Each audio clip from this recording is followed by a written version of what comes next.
So what is Bill Gates doing in Africa? You may have heard of the Bill and Melinda Gates Foundation. This is a foundation which Bill Gates and his wife Melinda have come up with in order to try and help with some of the diseases which are killing a lot of young people, especially children, across the continent of Africa. So firstly, I'm going to talk about what they aim to do, and then I'll question the lack of commitment or the lack of commitment by African government to solve those very problems which Bill Gates is trying to solve. Okay, so on their website, I'm on their website now, they say, we believe that solutions to Africa's greatest challenges can come from within Africa. Our role is to support African partners whose bold ideas and creative approaches have the potential to save lives, improve health, and help farming families all across the continent. We devote half of the foundation's resources to projects in Africa and to helping African countries learn from each other.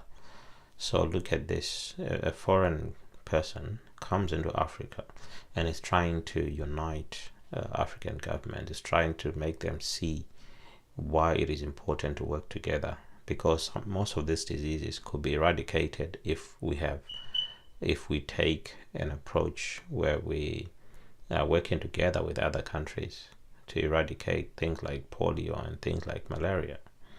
But here's a man and a lady who have come from America, and now they are working not in just one African country, but in more than one country. Imagine a single African government is failing to take care of the problems of just that one country.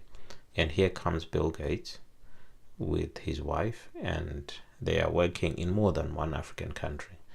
In fact, it's not just more than one African country, it's 45 African countries.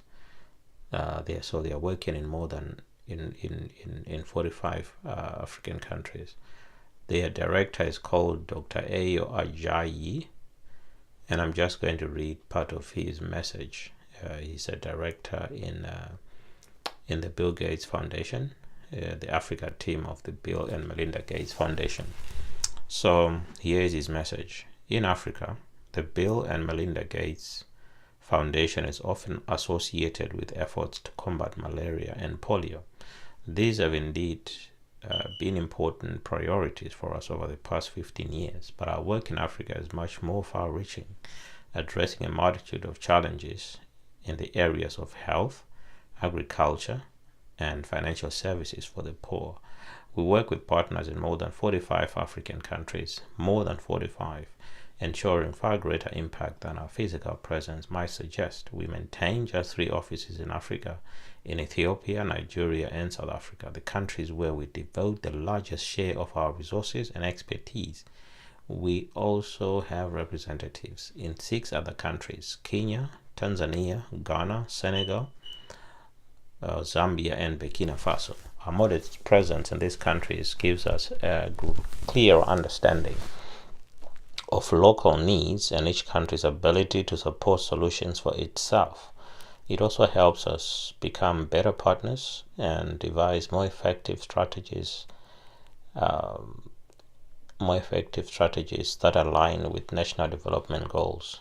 Okay, so they're trying to align it with national development goals, if those exist, and if they do, there's always the excuse that there's not enough funding. So they're always looking to have their own projects funded. So we come up with these beautiful projects, but we expect someone else to fund them.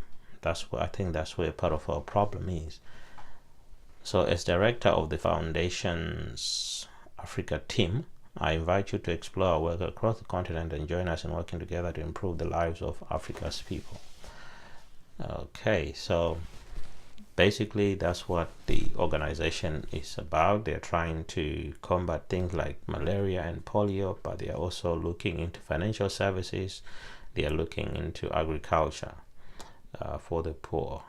So I think African governments should really look into, they should really be ashamed, because we have here an American entrepreneur who has made billions, probably the richest person in the world, if not the second or third, and he has come into Africa. He has given up his job as chief executive officer of Microsoft.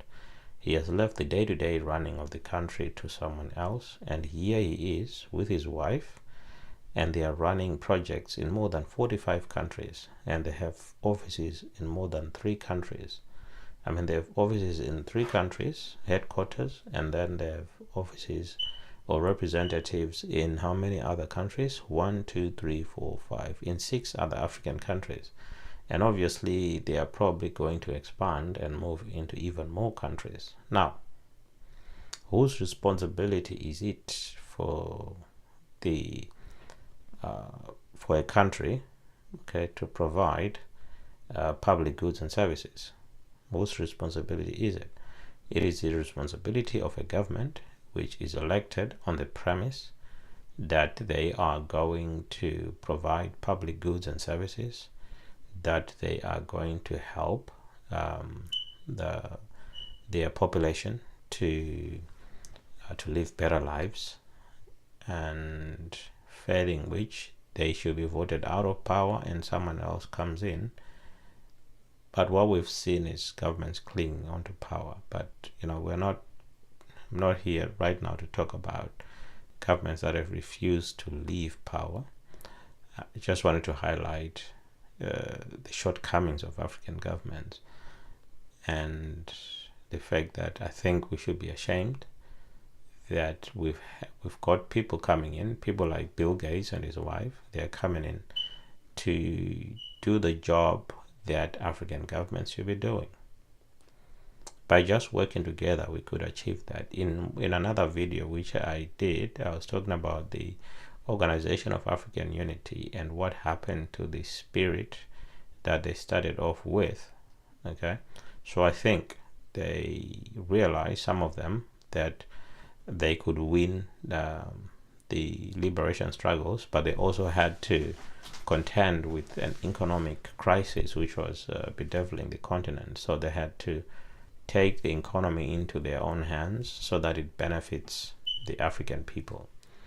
But I think one thing they overlooked was probably that besides economic wars and wars of liberation, there are also currency wars. And we've seen Zimbabwe losing its currency. For me, they lost to a currency war. That's exactly what happened. So I think we should think about what we can do as Africans, because the resources are there. The resources are there, but the will is not there. So instead of getting people like Bill Gates coming into the country, we should be thinking about how we can actually make our own people live better lives, give them the right education and look after them. I mean, a country with a sick population, a sick workforce, is not as productive as one with a healthy workforce. So we cannot expect to grow the economies. We cannot expect economic growth and development if we are not looking after our people's health, if we're not investing in the well-being of our people. Okay, because if the family is not happy because the children are ill, the father is ill, the father cannot go to work, the children cannot go to school, so they miss a lot of school time because they are ill from malaria.